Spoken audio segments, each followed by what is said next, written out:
As an administrator, you'll need, as one of the first things you do with Tab 360, is to set up your company profile. So what you'll need to do is access your dashboard and then come across to the company tab, and we're going to work on setting up your company profile and then populating your roles, the locations for your business, divisions, and state.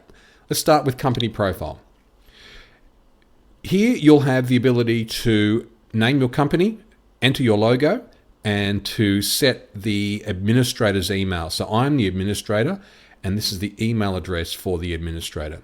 If we click on edit, we can change the company name, we can change our logo, we can set our company time zone, and we can also customize the sign up URL.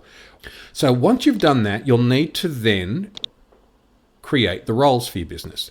So clicking on that role link, you have, as you can see, we've got 5 roles here already. You hit create role, put the name of the role in there. And of course, when you've done that, you hit create. So let's put in just new role.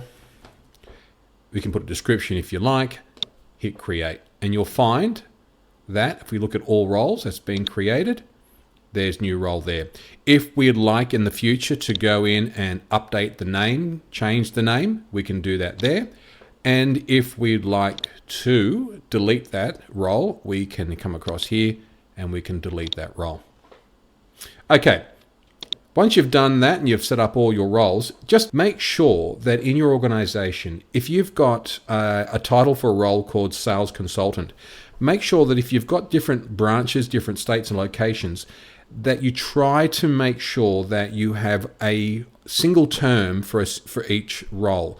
So sales consultant, salesperson, sales executive, it's really important when you're looking at training and developing staff, particularly when you want to measure and search for the development of staff based upon their role, to have one name or one naming convention for each role. So moving along then, you do the very same thing for locations. Some organizations will make a location particular branch or the name of the branch. So you might have a Sydney branch, a Melbourne branch, or a Brisbane branch. You might have a more specific naming convention for the locations of where your staff sit. So create a location in here and we can create a new location.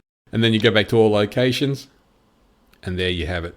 So I haven't spelt that correctly. So I'd like to go back in and change it. If I wanted to, you can.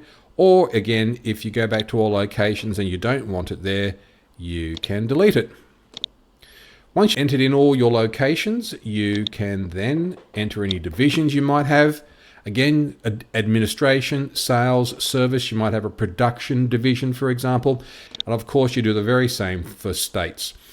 And once you've done that, the importance of doing that and making sure it's complete is because when you come up here to, for example, add a user, those fields that we just populate will appear in the drop-down box for roles, or the drop-down box where you assign someone to a division or a location.